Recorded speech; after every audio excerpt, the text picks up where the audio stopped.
Flavor note. This is not a pleasant tasting herb at all.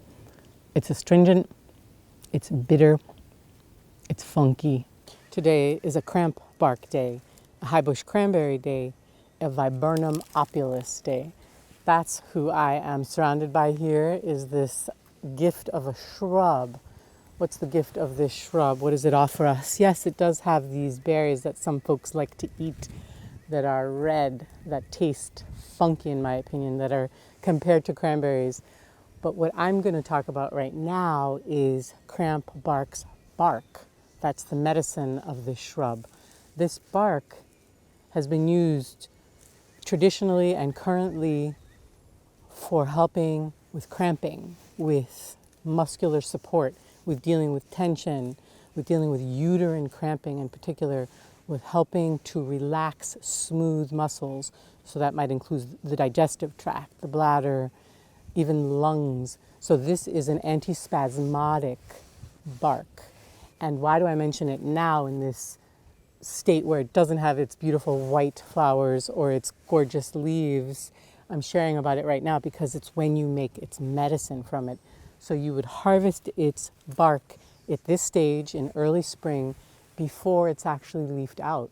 And so you would look for branches that are crowding. So you want to prune off branches to bring in more light. So your harvesting of medicine will create more health for the bush. And so what we do, of course, and you would give gratitude and say your personal prayer to thank the shrub and give thanks for its medicine. And then you would look for, again, what part of this shrub needs to come out so that it's healthier, and then we will take that pruning and make medicine from it, and I'll show you how to make the medicine from it as well. So for now, I feel this right here, this particular branch can come out, and I'm going to use my clipper and I'm going to just prune it off. And I'm going to go right there and take that, and thank you very much, cramp bark. And this whole branch here, actually let's cut it into smaller pieces just so we can carry it more easily. So we just break it down, and here we are. Thank you.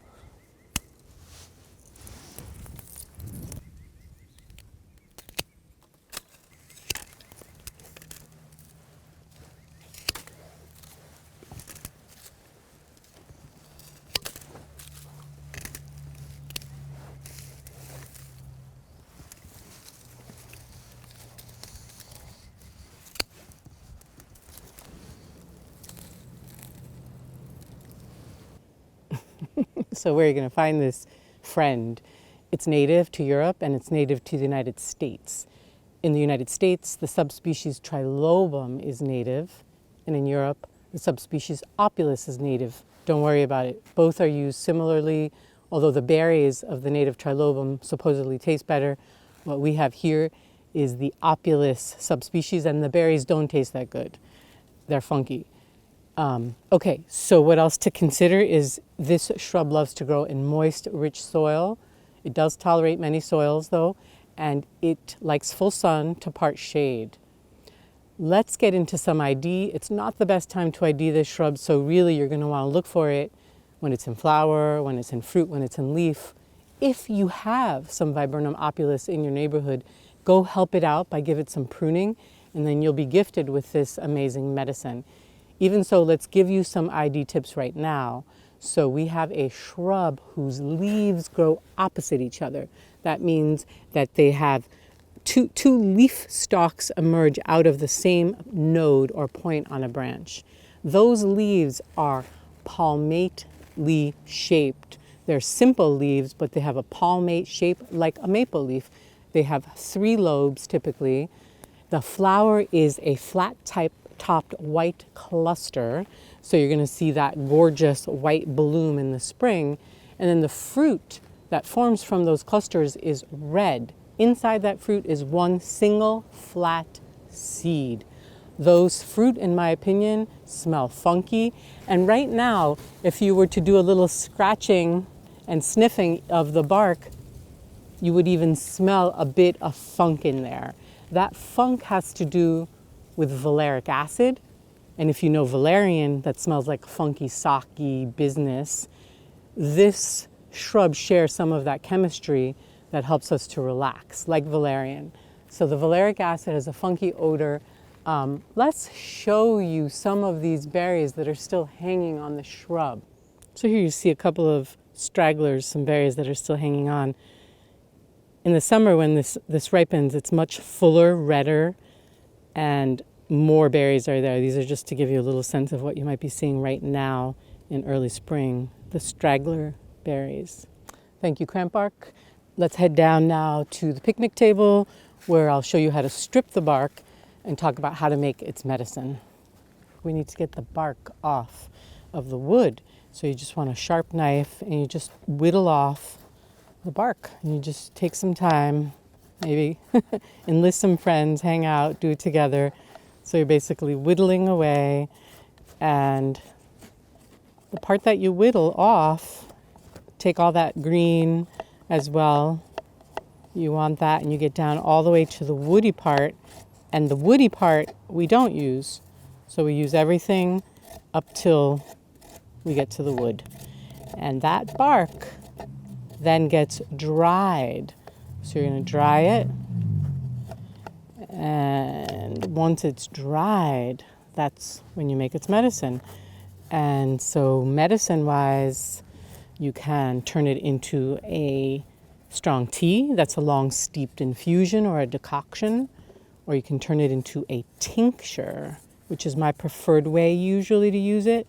So to make a tincture, let's go with that thought right now. How do you make a tincture with cramp bark after you've dried it?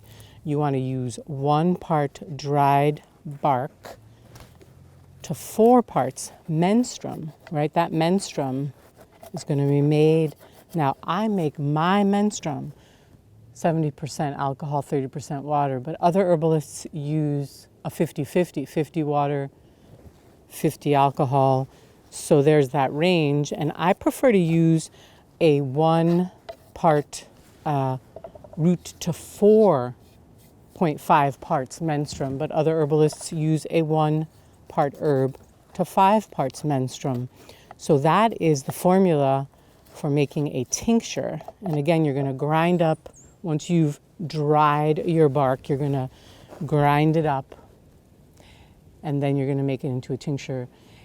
If you wanted to make it into a tea, you would use approximately 1/2 ounce by weight per quart of boiling water and let it steep for 8 hours. So that is a little bit on prepping of cramp bark. So you see I have a lot of work in front of me, and also the wind is trying to take away my shavings here. But so don't forget, this is your medicine part.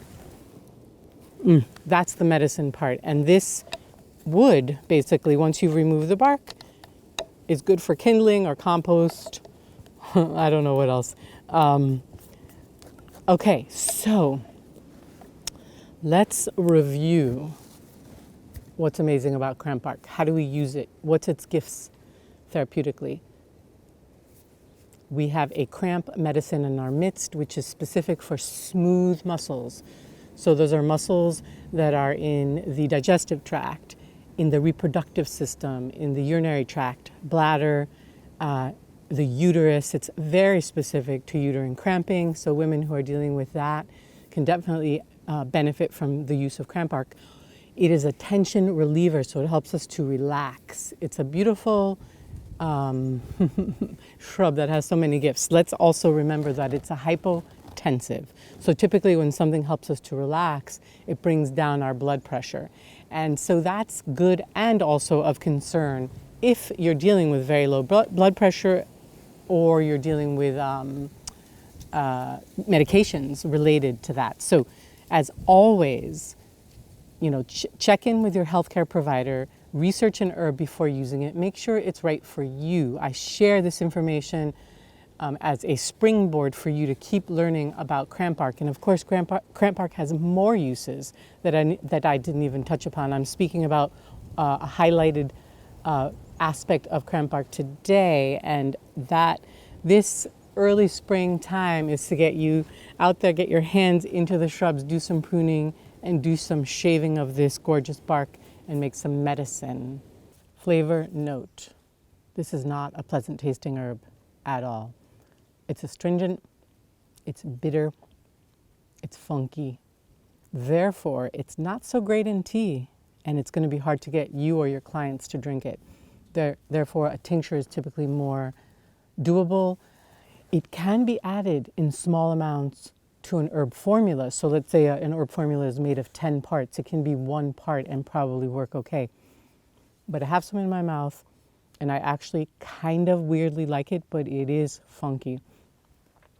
Dosage-wise, tincture usage is typically 30 to 50 drops between 3 to 5 times a day. Of course, it depends on what you're working on, so it's really hard to say, but I want to just give you a range.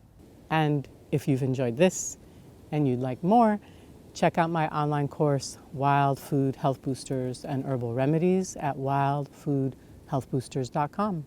See you next time.